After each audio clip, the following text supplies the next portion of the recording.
Chris, it has come full circle for you, my friend. You are indeed the newest golden ticket winner here on Kill.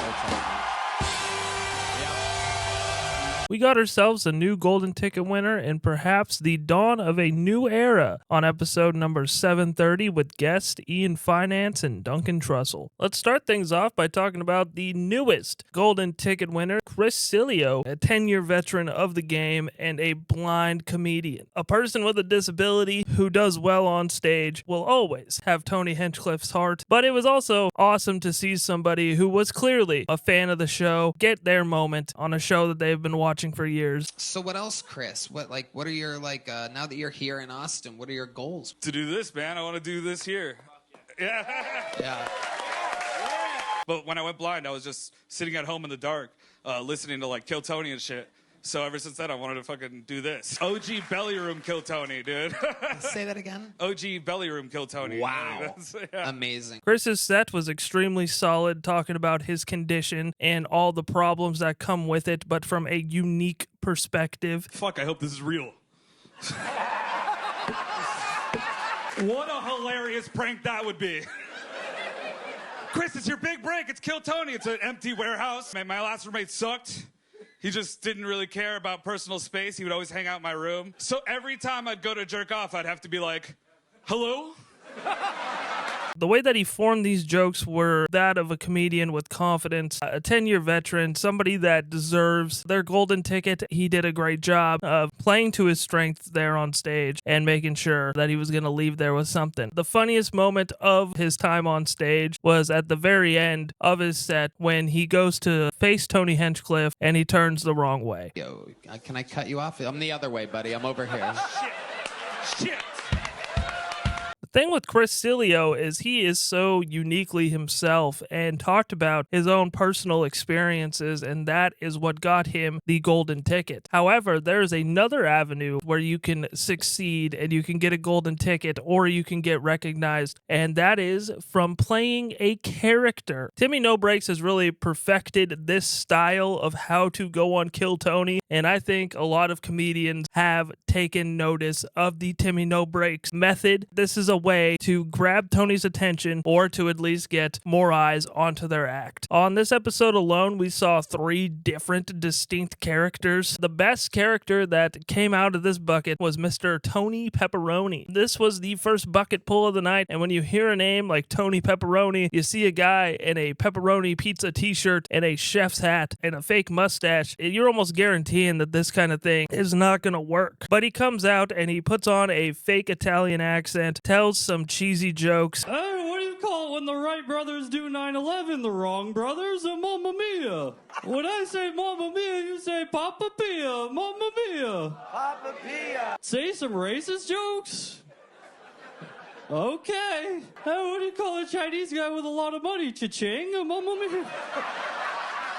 During the interview, he did a pretty good job as himself, delivering deadpan answers to Tony, still cracking up the panel. Mentioned how he is trying to sell some Tony Peperoni t-shirts, and he has currently sold 0, but Hinchcliffe let him promote his Instagram, so hopefully Mr. Peperoni ends up selling some t-shirts. The next character that came out onto the stage was a favorite of mine, Mr. Keegan Carmichael, who was a knockoff Mitch Hedberg, but I thought the jokes were pretty good. And the jokes were essentially, let's write a joke in the voice of Mitch Hedberg, let's look like Mitch Hedberg, and even kind of copy him down to his mannerisms. As a comedian, I haven't gone on the road, but I'm pretty close to being on the street. Hey, I wish a story really did come with 2 sides, because I would love to read a book with mashed potatoes and coleslaw. Are you aware that in every single way you're doing a Mitch Hedberg impression? We're going to start having a lot of Timmy No Brakes coming around this show. When No Brakes first came out on the scene here for Kill Tony, he got compared to Andrew Dice Clay right away, but he mostly crafted his character to become so unique that Timmy No Brakes had his own voice, as opposed to Keegan Carmichael, where he was straight up just cosplaying Mitch Hedberg. I thought that was funny. I like the fact that he pretended that he had no idea who Mitch Hedberg was, said that the first time that he saw his comedy that it freaked him him out. I thought he did a good job, and sure, I can see if you are a professional comedian that this would get annoying watching somebody ripping off, I guess, another comedian's act. But as a open micer or as somebody that's coming onto a show like Kill Tony, this is funny. He ends up getting a little joke book, and I think he does get robbed. Even though it was so obvious a Mitch Hedberg impression, I thought the fact that it was so obvious was funny to me. You got to build your character to give it more life than just imitating that comedian like Timmy No Brakes did. Even though he's kind of imitating Andrew Dice Clay, he has more to that character than just being kind of like Andrew Dice Clay. Now, a quick talk about a character that just will never work, and that is Mr. Mars Martian. I believe this is his second or third time on the show. Tony hates this guy. He doesn't really ever tell competent jokes on the stage. Red Band played a noise before the cat went off, and it was just a mess, this Mars Martian set. Tony flamed him very hard after his set was over. He wasn't very long for the stage. It was not a good appearance from Mr. Mars Martian, and is a good showing of what not to do if you are going to come on to Kill Tony. It's always pretty much an absolute embarrassing bomb fest. Talking about no fat, but most of it made me no laugh. And where's your brother Diddy Kong right now? 100% unbearable. Anybody whose first response to every question is can burn in hell. So those were all the characters that we saw on this week's episode of Kill Tony. Let's talk about some of the familiar faces that we saw on the show, starting off with a familiar face that we haven't seen very often lately, and that is Heath Cordes. He came out with a set that was extremely hard to follow. Because, you know, me and Grandma, we would fight. Me and Grandma, we would tussle. She knew I didn't have self-control, but she still made the sweets. She was like a pimp feeding crack to her bitch. And she'd say, shut up. She's a homophobe. I didn't suck her penis. She's a... All right, thank you. All right. It seemed like he was really fucked up throughout the whole thing after not being on the stage for 6 months. If this was the best that he could come up with, I mean, this guy has to hit the lab bad. Tony talked about him getting carried off of 6th Street and being fucked up. He just kept saying, you know, I'm trying to have fun. I'm 23. I'm going to have a good time. And, you know, maybe he will bounce back. But as of right now, this guy has his priorities somewhere else. Somebody who was a breath of fresh air was Mr. Hans Kim, who delivered one of his best sets in a long time. I like how Texans will make fun of liberal cities, but when they jerk off, they set their VPN to California. I have a gun. I have an AR-15. It can shoot 600 yards.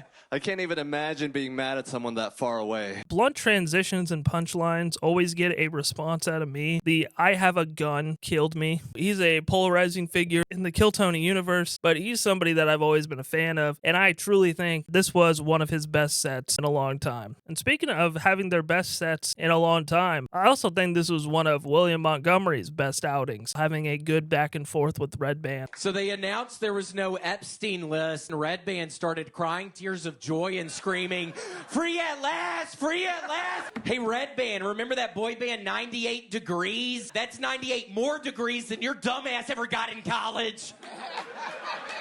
Because I was the only one that knew how to make websites. That's why you failed out of college, you idiot, because you only knew how to do websites. And to close things out, let's talk about the panel on this episode, Duncan Trussell and Ian Finance. I thought both of them added a significant bit to the show. Duncan Trussell pitched in a lot. During Derek Spadley's set, he talked a lot about working at a grocery store. Duncan just begged them to keep on talking about grocery stores, and then he started spreading around a fuck HEB sentiment. I hope you guys never stop talking about grocery stores. Well, I hate HEB. whoa. hate it. Duncan? Oh, yeah! Fuck HEB! Worst grocery store ever! And then the next bucket pull, he also had a connection to HEB, and then they started a fuck you Duncan chant. Deliver groceries. Whoa. Here we go. What kind of groceries do you deliver? HEB. Yeah! Fuck you, Duncan! Fuck you, Duncan! And and Ian Finance. I really enjoy his laugh. When you hear him laughing in the background, it always is contagious, and he's a good presence for the show. The final bucket pull of note is Mark Fitz. He discussed how he spent 10 years in prison for a robbery. At the very end, he talked about how he could get Matti U.S. citizenship, and Tony Hinchcliffe ends up giving him a call. But there's a guy up here, very scary guy. He's been in prison numerous times. I can help Matti get citizenship. How far away are you from the club exactly? The guy who's convicted criminal from the groceries, he's going to help me. That's all I need, Tony. How about you get another rapist or a Nazi? How what kind of a crew are you putting together? I need a lawyer, not a criminal. This was one of the better Kill Tonys in the last couple of weeks. We got to see a solid golden ticket winner in Chris Cilio. We got to see kind of the birth of a new era with all these characters. What'd you guys think about Kill Tony number 730? I gotta know. Leave it in the comment section down below. What do you guys think about the new era, possibly, of Kill Tony with all these characters? I also need to know that. Leave that in the comment section down below as well. Check all the links down below as well. Like me on Facebook, @TreebTalks. Follow me on Twitter, @TreebTalks. Follow me on TikTok, Treeb Talks Clips, and most importantly, hit that subscribe button, click the bell icon so you get notified every single time I drop a new video. Thank you guys so much for tuning in. I hope you guys have a great rest of your day.